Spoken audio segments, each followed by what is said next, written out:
All right, love them knives. We're at the Spyderco booth, one of two Spyderco booths, and we got Michael Janish here. He's going to take us through some of the new knives for 2023 that Spyderco will be offering. Awesome, thanks very much. Appreciate your interest in our knives. We're going to start off with some fixed blades. First of all is the Enough 2. So a number of years ago, we created a knife called the Enough, and Sal Glesser's idea was that you'd have a short blade, gave you just enough for most tasks. Well, enough is a matter of opinion, apparently. We got feedback from a lot of our customers. They wanted to have something with a little bit more blade length, a little bit thinner and lighter. So the Enough 2 basically took that feedback into consideration. We thinned out the blade, so it's a thinner blade stock than used on the original, and it's also longer. It's available with plain edge and, as we see here, fully serrated spider edge. Has the same handle as the original. So this is fiberglass reinforced nylon scales. It's a full tang construction, but it is a skeletonized tang. So underneath this, there are some holes in the tang that lighten it and also give it a more deft balance. Stainless steel hardware secures the handle scales onto the blade.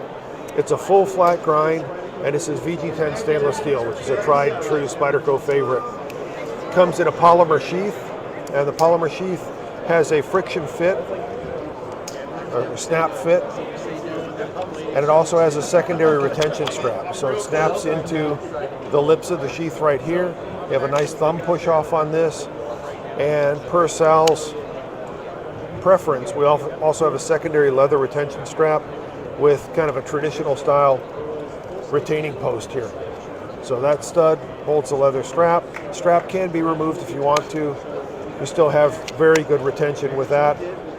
And like most Spyderco fixed blades, we have a G-clip on it. So G-clip will accept belts up to 1.5 inches wide.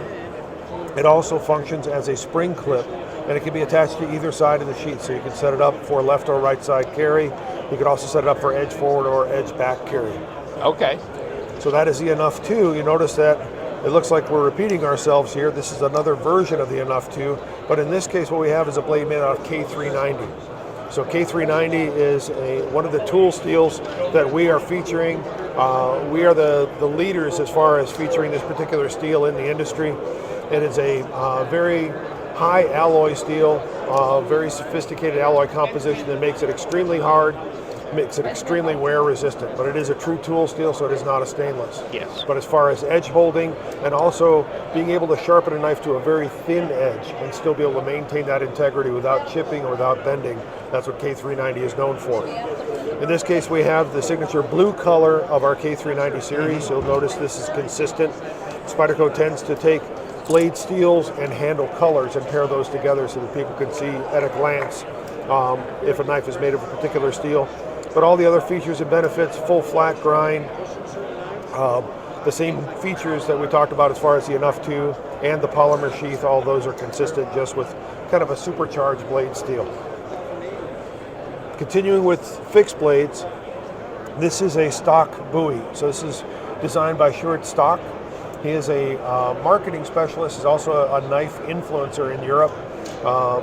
He's also a trained artist. So he went to art school, developed a preference for using small fixed blade knives, X-Acto knives and things like that in art school. And because he lives in the Netherlands, he's a native of the Netherlands, in many European countries, small fixed blades are considered to be legally and socially permissible. In many cases, lock blade folders are not. So what he wanted to design was basically a small alternative to the traditional folder that was perfect for urban carry. So this is the stock buoy. He also did a second design called the stock drop point. So with the buoy, what you have is a saber grind. You have a swedge on the back here, and you have a nice belly to the edge. On the drop point, what you have is a full flat grind and almost kind of a traditional lamb's foot pattern that also has a swedge on the back. Both of these are made of 8CR 13 MOV stainless steel. Both of them are a full tang construction, and they have peel ply textured olive drab G10 scales. You notice that the ergonomics of these, it has a nice index finger choil here, nice flowing lines to the ergonomics of the handle, so it makes it something that you can hold in the hand, really locks it into your grip, gives you really excellent control during use. Both of these come with custom molded bolt-around sheaths, so it's a snap fit sheath, and it's designed primarily for Belt carry, again, as an alternative to a traditional folder. So this will be clipped onto the belt or clipped onto the waistband. Easy to draw the knife, be able to use it, do whatever it is you need to do, and then resheath it and be able to do all that, again, with a level of convenience just like you would have with a folder. Okay. So next one up is one that we are very proud of that also has a long history. This is the Military 2. So when you look at the military model, the original version, it was designed by Sal Glesser, founder of Spyderco, as an answer to a question. Basically somebody said, if your son was deploying in the military, what knife would you give him? At that time we had a great selection of knives already in the Spyderco line, but Sal felt that for military use, especially somebody operating with gloves on, we didn't have anything that was a turnkey solution. So he designed the original military model, became one of the most iconic Spyderco designs, one of our best sellers for decades. Well, this is the Military 2. And what we did was we took the same basic profile of the military design, but we took a lot of the features and benefits of the paramilitary 2 and kind of retroactively applied them to this. Most notably, what we did was we incorporated a compression lock mechanism instead of a liner lock. So the traditional military, the original one, was a liner lock. With a compression lock, what you have is a lock mechanism located on the back of the handle here. And what you have mechanically is the ramp of the tang of the blade faces upward. So when you open the knife, that liner is now captive between the stop pin of the knife and that ramp. So if you apply pressure to try to close the blade, what you're actually doing is compressing that liner between those two surfaces, hence the name compression lock. What's great about the compression lock, a very smooth operating mechanism, and it also allows you to close the knife without ever placing your fingers in the way of the edge. You simply place your thumb on this side of the handle, you're going to do a pinch grip with your index finger, and when you squeeze that down, keep all your other fingers out of the way of the blade, it closes very easily. So one hand opening, one hand closing very safely. Also what you got is larger stainless steel liners that are nested within the handles here, and what that gives you is a mounting point for a 4-position clip. The traditional military model, like this one shown here, was tip down right side only, but with this you have the capability for left or right side, tip up or tip down carry. Like the original military, peel ply texture G10 scale, so it gives you a really nice high traction grip. Open back construction, so it's very easy to clean, makes it very lightweight. And it also has the index finger choil, so you can grip the knife here or you can choke up, get your hand closer to the blade, so for detailed chores and stuff like that, gives you really excellent control during use. Full flat ground CPM S30V stainless steel blade, so it gives you great edge geometry, double distal taper, as far as the taper gives you a nice acute point, so just takes all the features and benefits of the traditional military model and upgrades those, makes it even more user-friendly, even more functional. Yes, I've been waiting for that. That one has been I always wanted that with eagerly tip up anticipated. and a compression lock would have been like, yes. Yep, and this knife was the winner of the most innovative American-made knife award at the Blade Show in 2022. So we announced it there, it won that award, and we're very close to being able to release that now. We're eager to get it out into the market and get it into people's hands. And going forward, maybe sprint runs of different handle materials, I'm blade sure this one will types. follow suit, because when you look at the original military model, we have black blade versions, we have the camo handle versions, we have various blade steels. I'm sure this one will quickly follow suit in all those aspects. This one here looks familiar. This is the Paramilitary 2. Most people are like, okay, that's old hat. What's different about this is a blade that is made of CPM 15V. So 15V, the 15V stands for 15% vanadium. So it's a very vanadium-rich steel. That vanadium, along with a very high carbon content, creates vanadium carbides. Makes the steel extremely hard, works up into the mid-60s on the Rockwell scale. So it has excellent wear resistance, excellent edge holding properties. And the brown on this handle, what this is in reference to is, if you notice this logo here, the triple B, this is Big Brown Bear. So this is Shawn Houston.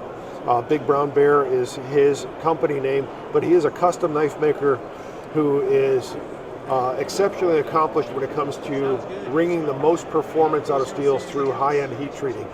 So he specializes in sophisticated heat treating methods. We've partnered with him to develop a heat treating protocol for 15V that really makes the most of this particular steel. So the brown peel ply texture G10 scales here, basically paying homage to Big Brown Bear and his contributions to this project. And this is a sprint run, so this is a limited edition. It's produced by Spyderco in limited quantities. And this theme of the brown handle with the CPM 15V is also carried over. We've already done a Mannix 2 in that regard. We've also are going to be doing a Shawn in that same basic theme. CPM 15V blade and brown G10 scales. So this has all the features and benefits of the standard Shawn, just the enhanced blade steel, and then of course the brown. Wow. And the last one I want to talk about is actually one that's near and dear to my heart. We had received some inquiries on the Spyderco forum about a smaller version of the Yojimbo 2. So Yojimbo 2 is a design that I did a number of years ago. It was released in 2011. This is my personal carry knife. A lot of folks love this knife, but what they wanted was something a little bit smaller. So what I literally did was scale this down. If you kind of think of this as Glock 19, this is Glock 26. What you've got is a smaller version of it, but all the key dimensional characteristics, what we call the cockpit. So from the trademark Spyderco round hole, the stop pin, the pivot pin, everything else, all of those dimensions are literally the same. So that means that the operation of the knife, the overall feel and operation, the opening of the knife, all that stuff remains consistent, but the envelope around that cockpit is smaller. Also, for some people are not fond of the hollow grind that I have on the original Yojimbo 2. In this case, we have a full flat grind instead. We've also had some people who preferred a deep pocket carry clip versus the traditional stainless steel clip. So in this case, you have the deep pocket clip, which is appropriate for this knife because being smaller, I can carry this in the pocket, still be able to reach down and have full range of motion of my thumb to be able to open it. So this is called the Micro Jimbo. This is not something that is not in Reveal 12 yet, but Eric Lesser was kind enough to give us permission to show this a little bit early because this one is very close. It's already been turned over to our factory to start building all the tooling and everything to get it into production during 2023. So we hope to see that very soon. But all the features and benefits of this, the compression lock mechanism, the open back construction, and most of all, that Wharncliffe blade, CPM S30V, Wharncliffe style blade, cuts with full power all the way to the point. It's all the things that I prefer in my personal carry knife, but now distilled into an even smaller platform.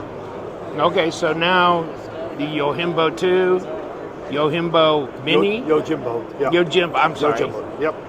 So, and Yojimbo. Correct. So when you look at it, we three actually different have sizes in folders, and then we have the Ronin 2, which is a fixed blade. That's true. That's so true. Basically and what's great about this, I specifically designed this to be a 2.5-inch blade. So when you look at the most restrictive blade laws that you'll find in the U.S., Boston and Chicago, 2.5-inch blade length limit. If you're a federal employee working in a federal building, 2.5-inch blade length limit. So I designed this knife to be a turnkey solution for those needs. Still has enough handle to where you can get a full 4-finger grip for most average size hands, but you have that legally permissible 2.5-inch blade. Okay. Yeah, I like it. That's quite the lineup. We've been working hard. We've put out a lot of stuff. It's difficult as we kind of rebound from COVID and everything else, trying to get everything moving again, but we're really doing our best, trying to get all of our vendors, trying to get all of our resources and everything firing on all 8 cylinders again to make sure that we can introduce new products. And as always, when you look at the CPM 15V, the K390, we're always pushing the limits when it comes to blade steel. And that's one of the things that Spyderco does really well, is the broadest selection of blade steels you're going to find in any production knife. Oh, wow. I'm well aware of that. I mean, there's so many different blade steels that you've handled. I mean, of any knife company, Spyderco probably head and shoulders above anybody as far as using different types of like crew wear, et cetera, Absolutely. Magna Cut, of course, S30V, but S90V, S110. I mean, you name them. You've about been there, haven't you? Exactly. Yeah. And we're pushing that all the time. You know, we're proud to be introducing the Native 5 in Magna Cut. So Magna Cut is one of the current steels that is in very high demand, very high interest in that. So we'll be releasing that. We'll be having other knives coming out in Magna Cut as well. So we really focus heavily on being able to offer a broad spectrum of steels to our So customers. isn't Shawn Houston doing a collaborative with you of one of his designs? I believe he is. We're over here on the op focus side. All of the prototypes are over at our main booth. Okay. And honestly, even though I'm part of the research and development team, a lot of times I don't get to see stuff until other people do. Okay. So I'm a little I bit just heard removed tell. from that. But actually, you might want to ask him yourself because he's right there. Oh, okay. So, All right. hey, Shawn. How's it going, man? What's going on? I wanted to come over and say hi. Good to see you, brother. It's excellent to see you. Good to see you. So are you doing a collaborative design with Spyderco? I certainly am. Awesome. Yeah. Awesome. Is there anything you can say about it publicly, or would we have to kill Not you so afterward? much. Yeah, Okay. exactly, right? Hey, don't come for me. Okay. But not so much we can say about it right now. We have it over in the prototype case over here, but really what we're talking about this year with what I'm doing with Spyderco is CPM 15V. So that's what we're really excited Just about. showing off your paramilitary too. Excellent, and, excellent. Yeah, we had released the Manix 2 before the show, Yep. and this sold out like crazy. I'm super excited it did that because you never know until it comes out. And we did a lot of work on this, getting the steel, translating the heat treatment into something that would work really excellently as a knife blade and take an excellent edge. So you can see I have it on here right now. So Yep. I'm Yeah. pretty excited about it. Yeah. That's awesome. That's awesome. We appreciate the opportunity to work with you on the 15V. We know that you're the guru when it comes to fine-tuning the heat treating protocol. You know, for that stuff. it's mind-blowing to me too because, Eric, he really gave me the authority and autonomy to work on that heat treatment and make decisions about that, working directly with the heat treatment crew. And it really turned out the way I wanted, and it looks like the way a lot of people want it. So That's I'm awesome. really excited about that. That's awesome. The feedback we've gotten on the Manix 2 has been outstanding. People are just really impressed with the heat treatment performance and the way that it holds up in use. Yeah, it was 65 Rockwell on that, so it's incredibly hard, but you'd be surprised how well that thing sharpens. We really went in there and we made sure it had, all of our ducks in a row for everything we need for it to sharpen well with the appropriate abrasives. So I was excited about that. And even with narrow edge geometry, with down Yeah. acute I mean, angles, even on this edge I have right here, this is 13 degrees per side. So Okay. people who really enjoy those low edge angles and things like that, we're going to take care of them. And people who want more durability, you can always increase it to something like 25 and get a little bit more of a wrecking ball effect, I suppose. But That's awesome. 15V is not necessarily the toughest steel in the world, but what we're looking for is cutting performance, actually Sure. having these edges cut things really, really and well. edge retention as well. Edge retention, exactly, yeah. All that vanadium in there, forming those vanadium carbides. Yeah, so almost it's great. 15% weight vanadium in there, and actually when that mixes with the carbon, it's about 23% carbide volume in the matrix. So 23% of the Carbon content matrix. is over 3%. Yeah, the carbon content's about 3.6%, 3.5%, but Okay. when that mixes with vanadium and after heat treatment, we're looking at about 23% volume of that matrix is vanadium carbide. Wow. At about 3 to 4 micron in size at the larger end. So it's quite fascinating. That's Yeah. awesome. That's awesome. So you have a really fine microstructure. A very fine Not microstructure, gonna especially chip. for that volume. Yeah. Outstanding. Oh, exactly, yeah. So is there a particular type of edge that you want it more toothy, or you want it more smooth? I mean, as you can see on this edge here, I'd have it highly polished. We Yes. finished that with a 1 micron strop. We can also drop it down to a toothy edge, but it depends on maybe what you're doing with the steel. If you're wanting more push cuts where you're pushing the blade directly through things, maybe you want more of a polish. If you're basically drawing the edge across stuff, sometimes maybe like a toothier edge is nice as well. But for toothy edge, I'd probably like a 400 grit or about 40 micron. And then for polish, I like to maybe go up to about 4,000 grit and then finish on 1 micron also. Okay. Awesome. Didn't mean to put you on the spot, but I saw you No, there. I came and over. we were- I wanted to say hi. I wasn't sure what was going on here, and I was going to wait my Neither were turn we. to hang out with Yeah, you. and talk, ambush so- interview. Yeah, There we yeah, go. That's awesome. Yeah. I really appreciate your insights. And everything. We just finished up here, and it's like, hey, let's strike while the iron's hot. Yeah. Thank you. I Yes. hope I answered folks' questions. Yes, thank you. Outstanding as I mean, always. Thanks, brother. that's a big bonus to just be able to meet you and hear you talk about the 15V. I've got one of the Manixes. Oh, excellent. Yeah. Right on. Yeah, I had to kill a couple of people, but I buried the bodies. Those poor so, souls, yeah. all right. Yeah, they're okay. Okay. Awesome. All right, well, thank you so much. I appreciate it. Thank you for your time. Take care. Thank you.